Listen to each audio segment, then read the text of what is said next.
அதுக்கப்புறமா என்னென்னு பார்க்கலாம். இப்போ பார்த்தீங்கன்னா வீட்டில் எல்லாருமே பார்த்துட்டு காவேரி ரொம்பவே ஷாக் ஆகுறாங்க. இவங்களெல்லாம் நான் ஏற்கனவே பார்த்த மாதிரி இருக்குது அப்படின்ற மாதிரி சொல்கிறாங்க. உடனே சித்தப்பா உடச்சிக்கிட்டே இருக்காரு. இதெல்லாம் சமாளித்து விஜய் என்ன பண்ணுறாருன்னா வாங்க சாப்பிடலான்னு சொல்லி கூப்பிட்டு போகிறாரு. அங்கே போய் எல்லாருக்கும் பரிமாறுறாரு. விஜய்க்கு வந்து பார்த்தீங்கன்னா காவேரிக்கு பிடிச்ச எல்லா டிஷ்ஷுமே சமைச்சு காவேரி வந்து பார்த்தீங்கன்னா ரொம்ப நல்லா இருக்குன்னு சொல்லி விரும்பி சாப்பிட்றாங்க.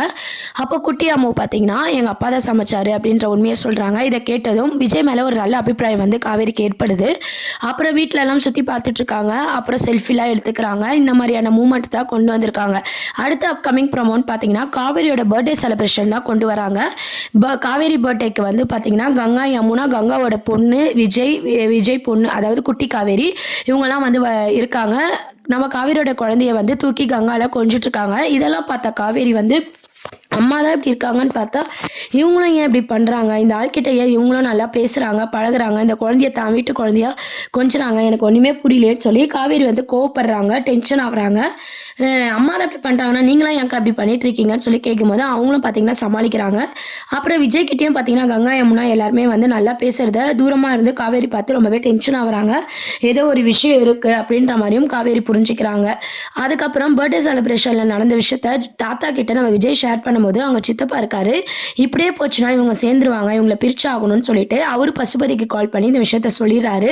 ஸோ பசுபதி பையன் இருக்கார் இல்லையா, அவர் தான் பார்த்தீங்கன்னா ஒரு லாரியை ஏற்பாடு பண்ணி ஒரு ஆக்சிடென்ட் சீனை மறுபடியும் கொண்டு வராரு. ஆனாலும் பார்த்தீங்கன்னா விஜய் ஃபைட் பண்ணி அதுலேருந்து வந்து விஜய் ஃபைட்டிங் வந்து அப்கமிங் ப்ரோமோவாக கொண்டு வராங்க. விஜய் ஃபைட் பண்ணி காப்பாற்றிடுறாரு.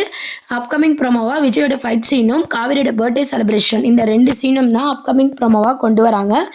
இப்போ விஜயோட சமையல் வந்து காவேரி சாப்பிட்டது, விஜய் வந்து அவங்க வீட்டில் எவ்வளோ பாசமானவர் அப்படின்றதையும் காவேரி புரிஞ்சுக்கிறாங்க.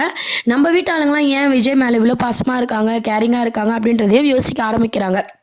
இப்போது விஜயோட ஃபைட் சீனுக்கு அப்புறம் பார்த்தீங்கன்னா கொஞ்சம் கொஞ்சமாக விஜய் வந்து இதுக்கு முன்னாடி வந்து காவேரி கிட்ட பழகிற மாதிரி காட்டின மாதிரி நம்ம காவேரியும் கொஞ்சம் கொஞ்சமாக விஜயை வந்து புரிஞ்சிக்க போகிறாங்க.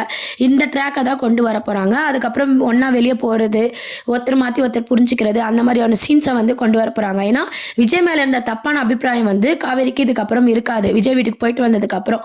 ஸோ இதுக்கப்புறம் விஜய் வந்து நல்லா கூட அதாவது காவேரி கூட விஜய் பழகிற மாதிரியான ஒரு சூழ்நிலை தான் இதுக்கப்புறம் கொண்டு வர போகிறாங்க. அதனால் பார்த்தீங்கன்னா நம்ம விஜய்கிட்டே போய் கேட்போம்னு சொல்லிட்டு காவேரி வந்து நான் எங்கள் அம்மா கிட்ட கேட்டேன், எல்லாருக்கிட்டே கேட்டேன், நீங்களாவது சொல்லுங்கள் ஏன் எங்கள் வீட்டில் இவங்க மேலே இவ்வளோ பாசமாக இருக்காங்க, உங்கள் குழந்தை மேலே இவ்வளோ பாசமாக இருக்காங்கன்னு சொல்லி காவேரி கேட்குறாங்க. உடனே விஜய் பார்த்தீங்கன்னா இப்போ சொன்னால் காவேரிக்கு பிரச்சனை வரும்னு சொல்லி அதை அப்படியே சமாளிக்க போகிறாரு. அதுக்கப்புறம் விஜய் வீட்டுக்கு போயிட்டு வந்ததுக்கப்புறம் காவேரிக்கிட்டையும் ஒரு மாற்றம் வந்து வர மாதிரி விஜய் வந்து ஃபீல் பண்ண போகிறாரு. ஏன்னா எரிஞ்சு விழுவாங்க இல்லையா, இனிமேல் பார்த்தீங்கன்னா விஜய் கிட்ட நல்லா பேசுகிற மாதிரியான அப்கமிங் ப்ரோமோ தான் வரப்போகுது.